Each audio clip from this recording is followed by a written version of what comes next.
Greetings folks, John Grace, President of Investors Advantage, and the Money Doctor is in. Today we're going to turn our attention to bonds, and the primary reason for that is we have a great clientele, and we have one gentleman come in from time to time with really good questions, and sometimes the sources are good, sometimes the sources are a little bit on the weak side, but he wanted to know about bonds and whether or not there might be a bubble in bonds. Now, we can't predict the future any better than anyone else, so I don't know where there might be a bubble or not. But we can look at some of the evidence, and we certainly can read some of the information. One of the things that this gentleman brought in was headlines such as how not to get soaked when the bond bubble bursts, which suggested that we're in a bubble.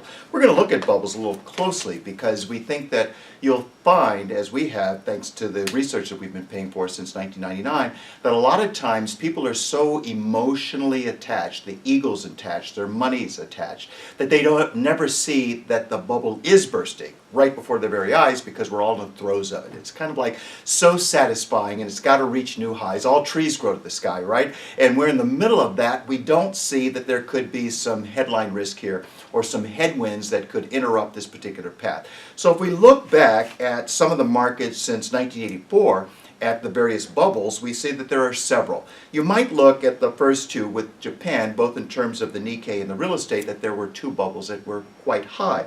If we look at our own situation from about 2000 to 2009 or so, when it comes to U.S. real estate in red, you'll see that that market peaked about 2.2 times higher than it began back in the year 2000 or so. So now we want to turn our attention to, and we can talk about this later if you'd like to when you come into the office for an appointment, but we can go back to the 1600s and see a very interesting bubble, maybe the original bubble, and this had to do with tulips in, of course, Amsterdam.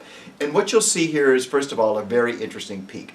And I'm told that at the peak, the case was that you could take one bulb, one tulip bulb, in Amsterdam and buy a house with it. So it just gives you a sense for how outlandish things can become very dramatically. And then, as you'll see, that's the good news on the upside. On the downside, that bubble burst and everything changed, and everything, the prices went back to where the bubble began. That's the pattern that we're seeing.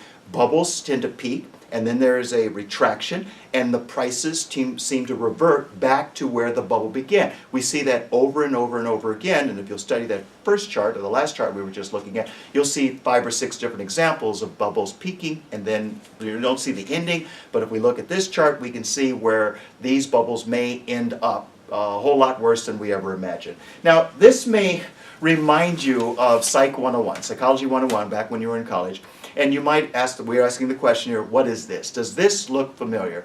And for some of you, I know it does because you remember what this was called. It was done about 1966, if I'm not mistaken, and it was the Masters and Johnson sexual response cycle. You know it as an orgasm, and everybody wants one as often as they can get, right?